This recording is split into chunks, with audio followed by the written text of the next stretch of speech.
Scott, Garry, the whole time you guys were doing Beast Wars, was there like a lot of scenes in the entire series that were cut that never got used? Well, there was some of the pornographic stuff, yeah. The networks didn't like it. Homoerotic overtones between Diane Watt. Sorry. No, he's just talking cartoon stuff. That's right, in cartoons, it's a silly world. So I'm not used to caffeine. Thank your forgiveness.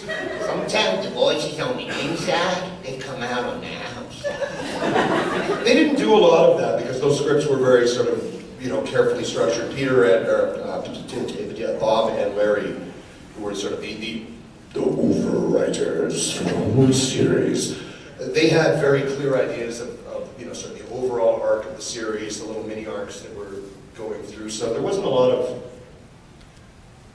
I don't think, styling. No, I got to tell you, the scripts were pretty lean, Yeah. and they were pretty well crafted from the get-go.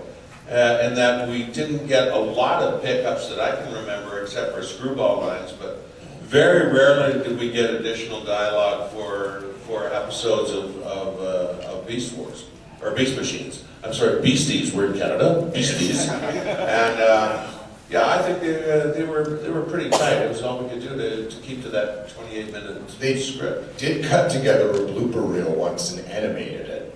They showed it at a Christmas party once. And then it was put back in liquid nitrogen in the deep vault and never seen again. Never seen again. Because we don't want to ruin the mystique, right? Oh yeah, if you guys heard some of the outtakes, off the subject, you should hear some of the outtakes from Care Bears. That part's scary. See, I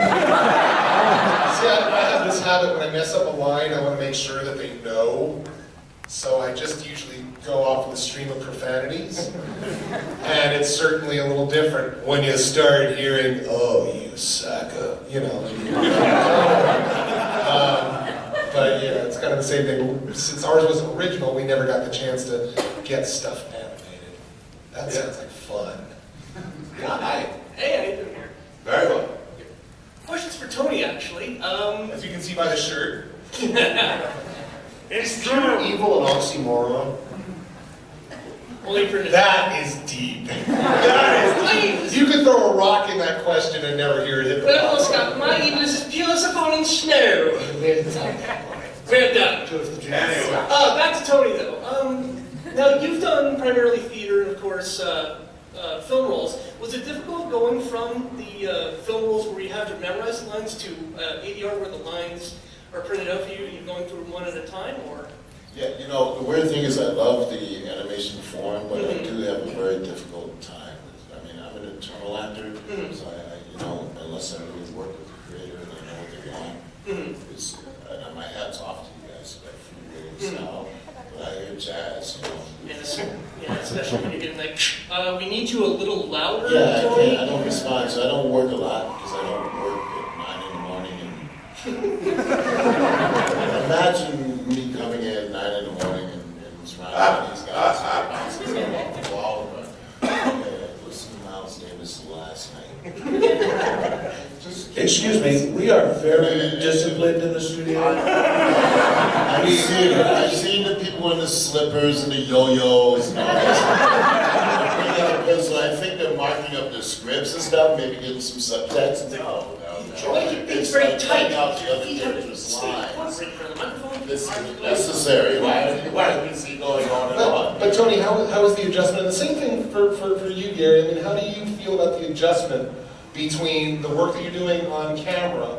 When you're on set, obviously you can look around, you see the set, you see the fellow actors. How do you compare that to when you're doing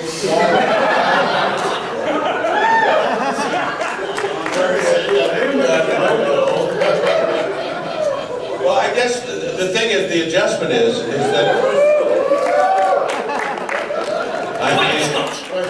I may answer this question. And I asked Garry yesterday, do you have your own private room? And I knew he did, and he said yes. And the reason to that, my thinking, is I haven't evolved to that yet. And although I can talk to myself. it's an acquired art form to be able to share those voices that are rattling around in everybody's head Yeah. publicly. Especially when you go. I think when you're talking about making the adjustment from film into animation, is that I know as an internal actor, in film I'm a pretty well. I like to think I'm an internal actor myself. I like to keep it that way myself. But Unless you put his finger. But what I think is the adjustment is that what happens is in animation is the purest form of acting there is, to my mind. And the reason why I say this is because your emotional, physical, geographical, and intellectual intent has to be absolutely clear. Because when they draw it, the voice that goes like this in the studio when you're being sort of hyper-real, as soon as you draw it, it flattens it out. Because you have to fill in all the blanks as an actor, right? So an example I've used, and we'll probably do this in the second panel, but an example I've used is two guys are sitting on a bench. They're waiting to get executed. They're in a big cell, and there's a window up there, and they can hear the gallows. They're hammering on the gallows. So the one guy says to the other guy, "Joe, I wonder what's happening out there." Nothing, right? Now that's just the two of them sitting side by side. But now you have to fill it in. Now the guy gets up from the bench, walks over to the wall, leaps up, grabs hold of the window, pulls himself up and looks out. Okay? So he goes,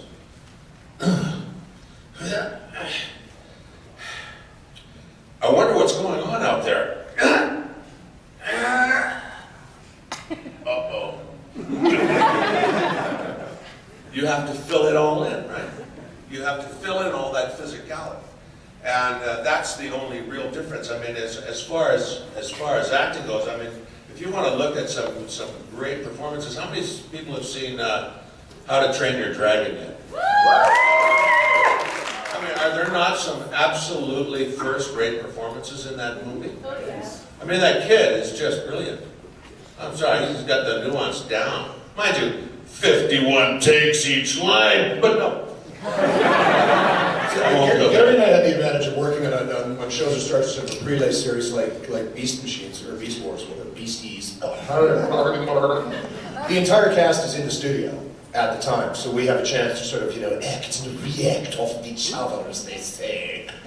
Because it's weird if you're doing any kind of loop and you're dubbing on something, it's very weird because you're not only generally acting with somebody else's lips, which is weird, but you're having to fill in all the blanks of what else is going on. Whereas, the way it was structured, we had the entire cast of Beast or Machine Wars E's in the studio. So, I mean, if Garry and I were doing a scene, we had the advantage of being able to play with each other and work off of each other. And there are children in the room. I was being nice. We're talking about playing with each other. Your mind, Mr. Kaplan. I don't know where it goes. And it also gives you a certain freedom to, like, I don't know if anyone watched Rebooting here. Garry and I played they would record the house as per the script, and then they would just open up both mics and go. And Garry and I would do, they go, "Oh, that was funny, okay, do something else." And they would, 90% of the time, they just use that. "Oh, heck. Hold me. Why is it always you? I'm not the one that's going to go in first. But it's dark and I'm afraid." You're always afraid. "Oh, please don't let me go. Maybe try later. I can't see. I can't see." Hold me.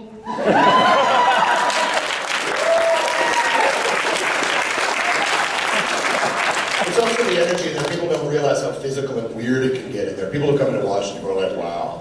It's like a kindergarten class without the rhythm. Except kids. Kids will just sit there and read variety until it's time for their line, then stand up and deliver and sit back down and call it agent. Kindergarten kids who shave. Yeah. But we digress. Yes, sir.